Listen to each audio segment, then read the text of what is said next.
જય Shri Krishna, good evening. તો આજે જનરલી બ્લોગ સ્ટાર્ટ હેમલ કરતા હોય છે, પણ આજે હું કરું છું. હેમલ કોઈ કામસર બહાર ગયા છે ને એટલા માટે, અને આજે ધ્યાનને હું થોડું બરાબર નહોતું ને, તો બ્લોગ સ્ટાર્ટ કરવામાં સાંજ પડી ગઈ છે. તો બસ જો હવે બ્લોગ સ્ટાર્ટ કરીએ છીએ.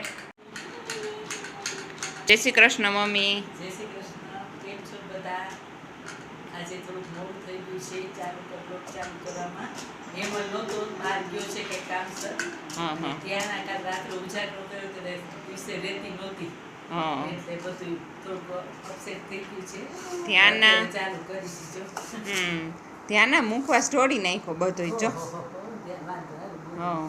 એમને છે ને જે વસ્તુ ન લેવાની હોય ને એ જ લેવી હોય. બધી વસ્તુ રિમોટ છે, કોમ છે, બધું સંતાડીને રાખવું પડે, નકર બધું ઢોળી નાખે અને એ જ જોતું હોય. ન દો ને તો ચીસી કર્યા રાખે, એવું થઈ ગયું છે હવે એનું. તો જો અત્યારે બપોરે તો આખી રાત જાગે ને પછી સૂવા માટે કરે. અત્યારે એને સૂઈ જવું છે ને એટલે કરશે. અત્યારે સૂઈ જશે પછી રાત જાગશે. ત્યાંના થોડી વાર પહેલાં છે ને બહુ કચકચ કરતી હતી, એમને સૂઈ જવું હતું એટલે હવે જો એ સૂઈ ગઈ છે. હિંચકો ઓટોમેટિક છે એટલે એ ચાલુ છે, મસ્ત સૂઈ ગઈ છે એ. તો મમ્મી શું કરો છો તમે? કપડાં સંકેલવાના જ રહી ગયા હતા ને, તો કપડાં સંકેલા જો અત્યારે. બરાબર. કાલે ફંક્શનમાં જવાનું છે, થોડી ઘણી તૈયારી અત્યારે કરી લઈએ. આપણે વહેલું જવાનું છે ને? વહેલું જવાનું છે. બરાબર. થોડી ઘણી કાલની તૈયારી આપણે કરી લઈએ. ધ્યાન અને જમવામાં એવું જ કંઈક બનાવી કે જલ્દી થઈ જાય. શું બનાવવું છે? તો પાસ્તા બનાવી નાખીએ, આમ ચટપટું થઈ જાય અને બહુ હેવી નહીં થાય, મજા આવશે, જલ્દી થઈ જાય. મમ્મીએ કીધું એમ કે કાલ ફંક્શનમાં જવાનું છે ને ધ્યાનાને અત્યારે સુવડાવી દીધી છે. તમારે જે કાંઈ બી તૈયારી કરવાની હોય ને અમે બેય કરવા લાગશું એટલે ફટાફટ થઈ જશે. હજી તો થોડું કરશું ને ત્યાં પાછી ઉઠી જશે. એટલે ઈ ટાઈમ દરમિયાન જેટલી તૈયારી કરવાની હોય ને એટલી કરી લેવા. જલ્દી 2 જણા કરી શકીએ. ઓલું 1 જણા એમની પાસે બેસવું પડે. એટલે હેમલે. બરાબર છે. પાસ્તા બનાવી નાખીએ. તૈયારી કરી થોડી ઘણી. તો અત્યારે અમારે ધ્યાનાબેન જો મોજ માણે છે, મસ્ત મજાના. જો પંખામાં એના વાળ ઉડે છે, સિલ્કી હેર મસ્ત લાગે છે. એના સિલ્કી હેર મને બહુ ગમે, કે મારે ફૂલ કરલી હેર છે અને બેનને સિલ્કી હેર, એના મમ્મીની જેમ, એના દાદીની જેમ એકદમ સિલ્કી હેર છે. એમાં આજે માથું ધોયું લાગે. માથું ધોયું છે? એટલે એને માથું ધોયું છે એટલે મસ્ત સિલ્કી વાળ ઉડે છે. ત્યાંના શું કામમાં પડી ગયા બેન? એ ધ્યાના અહીંયા ક્યુટ ધ્યાના છે આ તો. વાવ, કેવા મસ્ત મસ્ત હેર છે ધ્યાનાના. વાવ, ભૂરિયા હેર છે ડેડીની જેમ. મારી જેમ ભૂરા હેર આવ્યા છે, વાકડિયા ના આવ્યા. ઈશારો ગમ્મત કરે છે ત્યાંના, ગમ્મત.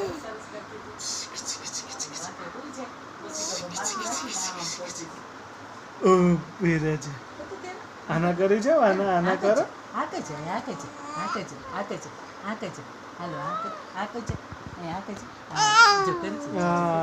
આના કરી ગયું ત્યાંનું, આના કરી ગયું. ડેડી મમ્માના ફોટા વાળું પીલો છે, એમાં ધ્યાન સુવાની ટ્રાય કરે છે. હાવ ગુડી ધ્યાના, હાવ ગુડી, ડીંગલુડું. વાવ.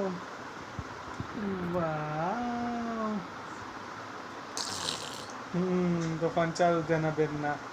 સુઈ ગયું તું ત્યાંનું બપોરે? સુઈ ગયું તું તો રાતે નહીં સુવાનું ને? એ ત્યાંના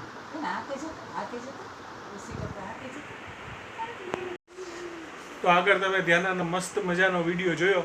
હું આજે હતો એક કામથી બહાર, એટલે જસ્ટ હમણાં 8:30-9 રાતે આવ્યો હું ઘરે. તો કીધું હાલો હવે આપણે આખા દીમાં વ્લોગમાં આવ્યા નથી તો હું આવી જાઉં વ્લોગમાં, બરાબર ને? અને આજે જમવામાં મસ્ત મજાના પાસ્તા બનાવ્યા છે, પ્લસ સાઈડમાં કીધું કે ચાલો અહીંયા અમારા ઘરથી નજીક એક મંચુરિયન સારા મળે છે, ચાઇનીઝ આઈટમ અહીંયા વ્યાજબી ભાવની ને સારી મળે છે. તો આપણે જનરલી એવું ગોતતા હોય તો એ મળ્યું છે, તો અત્યારે મંચુરિયન ડ્રાય લેવા છે કે અમે પાસ્તા અમે ત્રણેય એ બી ચાલે તો એ બી લાવ્યા છે. આજનો દિવસ થોડોક દોડાદોડીમાં રહ્યો કારણ કે કામથી બહાર જવાનું હતું એટલે પતાવ્યું, પછી અત્યારે આવ્યો અને વિડીયો અત્યારે જો આપણે કન્ટિન્યુ કરી છે. હવે બેસી જાય જમવા. પાછું થતું એવું કે ધ્યાનાબેનના ડાયપર કમ્પ્લીટ થઈ ગયા હતા અને ઓનલાઈન ઓર્ડર કર્યો છે તો એ આવ્યા ને બધું ભેગું થઈ ગયું. મેં કીધું લાવો અત્યારે લઈ દઉં કારણ કે પછી રાતના મોડેકથી 10-11 પછી કોઈ મેડિકલ ખુલ્લો હોય કે ન હોય આપણા ઘરની આજુબાજુ ખોટું લાંબુ જવું એના કરતાં બેટર છે પહેલાં એ કામ પતાવે. પહેલાં એ કામ પતાવવા ગયો તો બરાબર છે, જસ્ટ આવ્યો સાથે મેં લાવો મંચુરિયન લેતા આવી એટલે પાસ્તા સાવ એકલા ના લાગે કારણ કે પછી પાસ્તામાં પેટ ના ભરાય તો એના કરતાં બેટર છે કે સીધું મંચુરિયન હારે હોય તો મસ્ત મજાનું પેટ ભરાઈ જાય અને રાતના ઊંઘ થાય. હવે આજે પાછી ડિપેન્ડ છે ધ્યાના ઉપર ઊંઘ, કારણ કે ગઈકાલે રાતના બી અને વગાડ્યા હતા 3:30-4, કારણ કે બધી વસ્તુ ભેગી થઈ છે. કારણ કે શું છે કે ઉનાળો છે, ગરમી બહુ થાય છે, અમારા રૂમમાં સ્પેશિયલી બહુ ગરમી થાય છે તો એ એક થોડોક એને ઇસ્યુ નડતો એવું લાગે છે. અને પાછી બપોરના ઊંઘ ખેંચી લે છે, સવારના બી મોડી ઉઠે છે એટલે બધું ભેગું થાય એટલે મોડી ઉઠે એટલે રાતના એને નીંદર ઓછી આવે અને એની નીંદર છે એ પાછી ઓછી, જો એનું રમવામાં વધારે જીવ હોય છે. એ ત્યાં ના મારી બાજુમાં બેસીને ત્યાં રમે છે એટલે એનો રમવામાં વધારે જીવ હોય. રાતને તમે જુઓ ને તો એકવાર પોસિબલ થશે ને તો રાતના 2-3 વાગ્યાનો વિડીયો બી શૂટ કરીશ અને મૂકીશ. જોઈએ આજે જ જાગતી તો આજે જ આપણે વિડીયો લઈ એનો રાતનો. બરાબર, તમે માની ના શકો, ઘણીવાર મને એમ થાય કે રાતના 3-3 વાગે 2-2 વાગે આને નીંદર નથી આવતી ને આને રમવું હોય છે અને આમ ફૂલ ફ્રેશ હો. તમે જોવો ને તો તમને લાગે નહીં ઊંઘ જરાય આને થોડાક સમયમાં આવવાની સંભાવના. બરાબર છે, હું નહીં મેં જોઈતા હતા કે આને ઊંઘ નથી આવતી રાતના. કાલે તો માન 3:30-4 એને સુવડાવી હતી બરાબર, પણ હવે એને ના આવે ઊંઘ તો શું કરવાનું, બાજુમાં બેસીને રમાડવી પડે. કારણ કે જો અમે સુવાની ટ્રાય કરીને તો અમારી વચ્ચે સૂતી ને તો અમને ઉઠાડે, પાટા મારીને ઉઠાડે કે હાથ મારે બરાબર છે, એમ કરીને ઉઠાડે કે મારી યાર રમો, એટલે પછી અમારે ફરજિયાત ઉઠવું પડે બરાબર છે. પછી સુવાની અમે વારાફરતી ટ્રાય કરી, પછી અમારા બેથી ભેગું ન થાય તો મમ્મીને કહી, મમ્મીને ઉઠાડી કે ભાઈ આને સુવડાવો, કારણ કે મમ્મીને એ ગ્રીપ સારી છે અમારા બે કરતાં, એટલે મમ્મીથી પછી લાસ્ટમાં સૂવે બરાબર છે. ગઈકાલે મમ્મીને ઉઠાડવાનો પ્લાન હતો જ પણ લાસ્ટમાં મારાથી સૂઈ ગઈ એટલે કીધું ઠીક છે હાલો, નહીંતર મમ્મીને બોલાવવાનો પ્લાન હતો જ કે ભાઈ બોલાવવા જ પડશે નહીંતર આ સૂશે નહીં. પછી શું થાય, સવારના મૂડ ના રહે, આપને બી ઊંઘ પૂરી ના થાય, પછી આખો દિવસ થાક લાગે. એટલે ભાઈ એને કીધું ભાઈ આ થોડુંક સુવાનો પ્રોબ્લેમ સોલ્વ થઈ જાય ને તો તમારી પાસે કંઈ એવું સોલ્યુશન હોય જેના ઘરમાં નાના છોકરા હોય અને એના આ ઇસ્યુ ફેસ કર્યા હોય બરાબર છે. અમે તો ઘણા નાના મોટા સોલ્યુશન ટ્રાય કર્યા બરાબર છે, થોડીક ઇફેક્ટ આવે છે પણ કમ્પ્લીટ નથી આવતી બરાબર છે. કે આપણે જે એના ડ્રોપ્સ આવે એ પીવડાવતા હોય બરાબર છે. જનરલી આપણે ડૉક્ટર સજેસ્ટ કરતા હોય કે નાના છોકરાઓને મોસ્ટલી તકલીફ જે થતી હોય એની પેટની હોય બરાબર છે, ઊંઘ ના આવવા પાછળની, તો એ આપણે ટ્રાય કરેલા છે બરાબર છે. પણ હવે એનાથી ઘણીવાર આપણને એમ લાગે પણ એને પેટનો દુખાવો ખરેખર હોય કે પછી ગરમીને લીધે હોય તો એનો મતલબ નથી.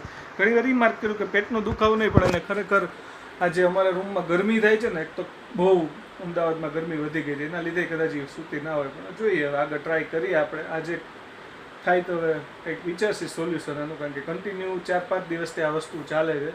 પછી આપણો સવારનું આખું બધું બગડી જાય. એ બેન તો સવારના સૂતા રહીએ બરાબર છે, એ આખી રાત જાગી હોય ને ધ્યાના, એટલે એ 12 વાગે 1 વાગ્યા લગી બપોર લગી ઊંઘ ખેંચી લે, પાછી બપોરે સૂઈ જાય. આપણે એ ના કરી શકીએ. તો ચાલો હવે નીચે મળીએ. આપણે નીચે આવ્યા, કિચનમાં અંદર બને છે પાસ્તા. બની ગયા એમાં પાસ્તા રેડી છે, રેડી ને? તો બેસી જાય જમવા. હું મંચુરિયન લાવ્યો છે, બેની મોજ માણી. હાલો હાલો તો પ્લેટમાં જ દેખાડી દઈએ પાસ્તા કેવા લાગે છે બરાબર. ચાલો મળીએ. મેં કીધું તો એમ પાસ્તા સાથે આપણે લાવ્યા છીએ મંચુરિયન. વાવ, એક પ્લેટ મંચુરિયન લાવ્યો છું, સાથે આપ્યું છે એ લોકોએ સલાડ બરાબર છે, કોબીજ હોય ને ઓનિયન હોય ને સલાડ છે, અને આરે છે પાસ્તા જે આગળ મેં દેખાઈ રહી આ રહ્યા પ્લેટમાં. બસ મોજ માણવાની છે, મજા આવે એવી. નારે છે કોલ્ડ ડ્રિંક. ચાલો અમે એન્જોય માણી, તમે લોકો બી માણો. તો એમાં સાથે થોડું ઘણું મારા કપડાં મોકલવાના હતા તો કીધું કે હું કપડાં ટ્રાય કરી લઈ બરાબર છે, પરફેક્ટ, કંઈ ફિટિંગ બિટિંગની જરૂર નથી ને, એટલે રિસેપ્શન માટે સિલેક્ટ કર્યું છે આ. અને આઈ થિંક શું કહેવાય ઇન્ડો વેસ્ટર્ન શું કહેવાય ઇન્ડો વેસ્ટર્ન તો નહીં પણ સોરી આને શું કહેવાય હું ભૂલી ગયો નામે મને યાદ નથી. આખું જો આ રીતના હોય બંધ, આ રીતના આખા બટન હોય, સાઈડ કટ હોય આખી, નીચે પેન્ટ આ રીતનું પહેરવાનું છે. માપી લીધું, પરફેક્ટ થઈ ગયું. તો કીધું કે કાલે હિમા રાજકોટ જાય છે તેના ભેગા મોકલાવી દે, આપણે બસમાં થોડોક સામાન ઓછો રહીએ. હું નામ ભૂલી ગયો, તમને કહીશ હું યાદ કરીને. સાવ દિમાગમાંથી જ નીકળી ગયો. શું કહેવાય નહીં. તારે તૈયારી થઈ ગઈ એમાં? તો અત્યારે વાગી ગયા છે રાતના 10:30 અને બસ હવે સુવાની તૈયારી કરી દઈ, કારણ કે આજે આખો દી બહાર હતા તો થાકી ગયા છે. બરાબર છે, નીંદર જોરદાર આવે છે. ગઈકાલે ઉજાગરો હતો, ત્યાંના બેને જગાડ્યા હતા, એટલે હજુ આજે સુવા દે તો સારું, કારણ કે ફૂલ નીંદર આવે છે. તો બસ હવે બ્લોગ આજે આપણે અહીંયા પૂરો કરી દઈએ છીએ. તો બસ આવી જ રીતે બ્લોગમાં સપોર્ટ ચાલુ રાખજો, વધુ શેર કરજો, વધુ લાઇક કરજો, બરાબર છે, વધુ વ્યૂ કરજો, અને લોકો સાથે શેર કરવાનું તો ભૂલતા જ નહીં. બરાબર, સબસ્ક્રાઈબ ન કર્યું તો સબસ્ક્રાઈબ કરી નાખજો, ફોલો ન કર્યું તો ફોલો કરી નાખજો. નવા બ્લોગમાં મળીએ. જય શ્રી કૃષ્ણ, જય જલારામ, બાય બાય.